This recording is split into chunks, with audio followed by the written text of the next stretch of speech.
We know the process. We know how to do it. We know what sites we should put it on. And we all still opt to put it on the MLS and pay the compensation to another realtor every time because we know we're going to make more. It's going to sell faster. It's going to be a better, smoother process. So it's, even if like us, we know the process and we are still opting to do that. I sold 3 of my properties this year, and I've told my sellers that I have gone through this same process 3 times this year, and I'm doing exactly what I'm telling you to do. Like, this is my advice to you, and I'm taking my own advice. And they all turned out wonderful. They were all great transactions, but we do put our money where our mouth is, and that's an important thing. Go ahead, Paul. Well, that's the other thing too. By using a realtor, if you have repairs that you need to do, if you have all of the things that come up during the process, we have the contacts with other people. You know what I mean? So if something comes up and you need to get your septic done, you're in the yellow pages, or not the.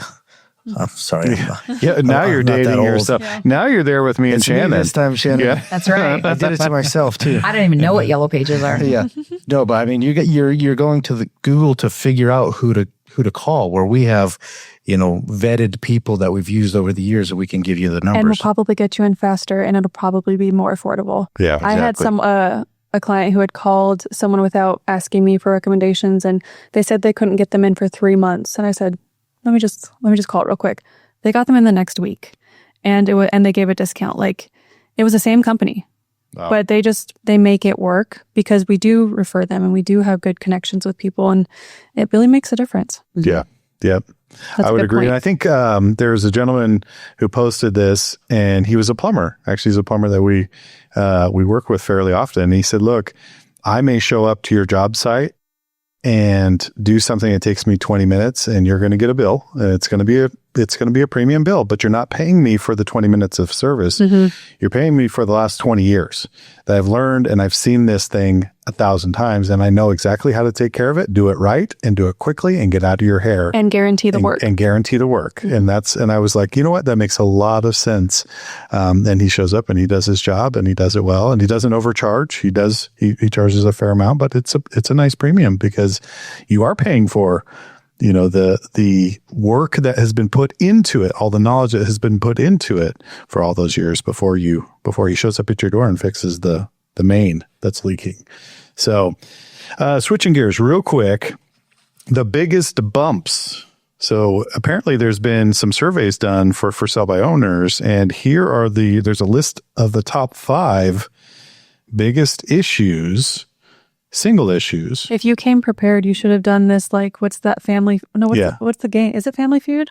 Oh, yeah, that's right. I should have. Yeah. What's the number one answer? Yeah. Yes, the number one answer. I love a game. Steve Harvey. Oh my gosh. I should have called whammies. Yeah, no whammies. Okay. So what do you think is the number one biggest bump, biggest hurdle, biggest pain point a for sale by owner has? Paul, I'm going to kick it to you. Just give me one thought. Having to open the door for every single showing. Okay. That's a fair guess. Shannon? Having to negotiate face-to-face with someone. Okay. Can you say the question one more time? What would be the biggest rub for sale by owner? What's their number one pain point? Probably negotiating inspections. So all of those are in the bottom part. The number one thing is getting the price right. Almost 20% of the people that for sale by owner said, I just had the hardest time figuring out the price. And you have all these algorithms now, those estimates and all these other things that are wackadoodle half the time. But that is the number one pinch point. And that will probably cost you the most amount of money if you don't get it right. If you price too high, then you're in a position where you've sat on the market for too long. Now you're negotiating far more than what you should have. If you price too low, then you may lose some money on the table because you're not allowing with a for sale by owner, you don't get the full exposure in a large sense. So, number 2, regret or pinch point for sale by owners may have. We talked a little bit about it. Has it not been said? Timeline. It's been said.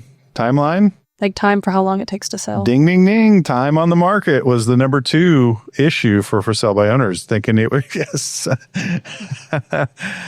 thinking it was going to be, 30 days, and it ends up being 6 months. So that's the number 2 pinch point.